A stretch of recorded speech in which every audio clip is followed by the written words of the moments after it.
বাজার থেকে আমরা অনেকেই পুরাতন ব্যাটারিগুলো কিনে নিয়ে আসি এবং পুরাতন ব্যাটারিগুলো দিয়ে আমরা আইপিএস ইউজ করি।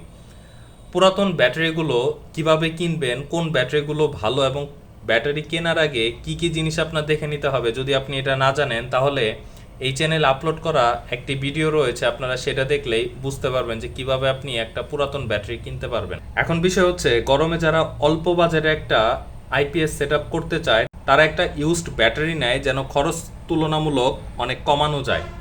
দেখা যায় নতুন ব্যাটারি থেকে অর্ধেক দামে পুরাতন ব্যাটারিগুলো পাওয়া যায়। এখন সমস্যা হচ্ছে, পুরাতন ব্যাটারি নিলে আপনার বিদ্যুৎ বিল অতিরিক্ত বেড়ে যায়। সেটা কিভাবে, সেটাই জানাবো আজকের এই ভিডিওতে। প্রথমত যে বিষয়টা ঘটে থাকে, আপনারা যখন দোকান থেকে দোকানদারের কথা অনুযায়ী বা বিচার বিশ্লেষণ না করে একটা ব্যাটারি কিনে ফেলেন এবং বাসায় নিয়ে এসে আপনারা আইপিএসে কানেক্ট করে দেন এবং আইপিএস সুন্দরভাবে চলতে থাকে, কিন্তু আপনি মাস শেষে দেখলেন আপনার কারেন্ট বিল আগে যা আসতো তুলনামূলক আরও বেশি আসতেছে। এর একটা প্রধান কারণ হচ্ছে, আপনি যে ব্যাটারিটা নিছেন সেই ব্যাটারিটার কন্ডিশন বা ব্যাটারিটার হেলথ খুবই খারাপ। আসলে ব্যাটারিটার হেলথ বলতে কি বোঝানো হয়? ব্যাটারিটার হেলথ মানে হচ্ছে আপনার ব্যাটারির যে প্রত্যেকটা সেল আছে, এই সেলগুলোর ভোল্টেজ যদি কোনোভাবে ড্রপ করে, অর্থাৎ সেলের মধ্যে যদি কোনো প্রবলেম থাকে একটা বা দুইটা সেলে, সেক্ষেত্রে কিন্তু আপনার আইপিএস এই ব্যাটারিটার যে ফুল চার্জ সেটা কিন্তু ধরে রাখতে পারবে না। অর্থাৎ ব্যাটারিটার কোনো একটা দুইটা সেল খারাপ হওয়ার জন্য সেটা ভোল্টেজটা ড্রপ করবে, আর আইপিএস মনে করবে যে এটার ভোল্টেজ যেহেতু ড্রপ হচ্ছে তার মানে এটা এখন চার্জ দিতে হবে। আর যখন আইপিএস প্রতিনিয়ত ব্যাটারিটাকে চার্জ দিতে থাকবে তখন দেখা যাবে আইপিএস এর ব্যাটারিটা গরম হবে এবং আপনার বিদ্যুৎ বিলটা বেশি হবে।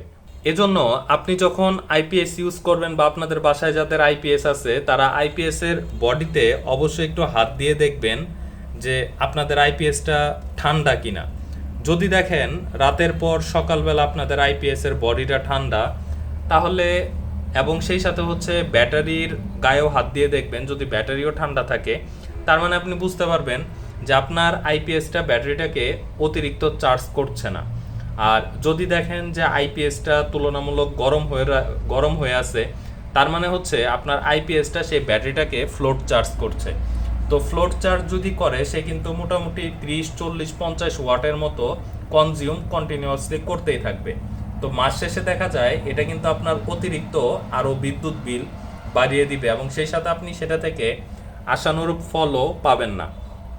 কারণ ব্যাটারিগুলো গরম হওয়ার অন্যতম কারণ হচ্ছে, যখন সেটা চার্জগুলোকে ধরে রাখতে পারে না তখন সেই ব্যাটারিটা গরম হয়ে সেই চার্জগুলোকে একদম ভ্যানিশ করে দেয়। এই জন্য দেখবেন যখন ব্যাটারিতে সমস্যা থাকে বা ব্যাটারি যদি ওভারচার্জ করা হয়, তখন ব্যাটারিগুলো ওভারচার্জ করলে কিন্তু সে ওভারচার্জ হতে পারে না, সে চার্জগুলো ভ্যানিশ করে দেয় সেই তাপের মাধ্যমে। এটাই হচ্ছে এই ব্যাটারিগুলোর রাসায়নিক প্রক্রিয়া বা সবগুলো ব্যাটারির রাসায়নিক প্রক্রিয়া।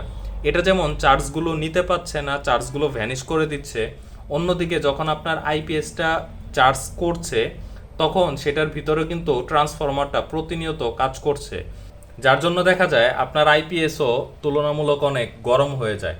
এজন্যই যারা আইপিএস ইউজ করেন এবং আইপিএস এর সাথে একটা ব্যাটারি ইউজ করেন, চেষ্টা করবেন আপনাদের ব্যাটারিটা যেন যথেষ্ট পরিমাণ ভালো একটা কন্ডিশনের হয়।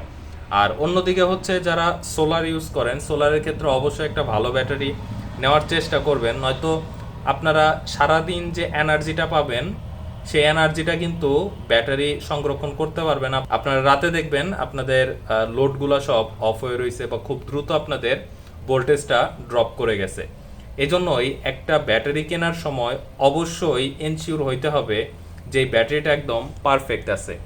যদি আপনার কাছে মনে হয় যে ব্যাটারিটা পারফেক্ট আছে এবং আমি যেমনভাবে বললাম সব কিছু ঠিক, সব কিছু মিলে যাচ্ছে, তাহলে আপনি বুঝবেন যে আপনার ব্যাটারি থেকে খুব ভালো একটা ব্যাকআপ আপনি পেয়ে যাবেন।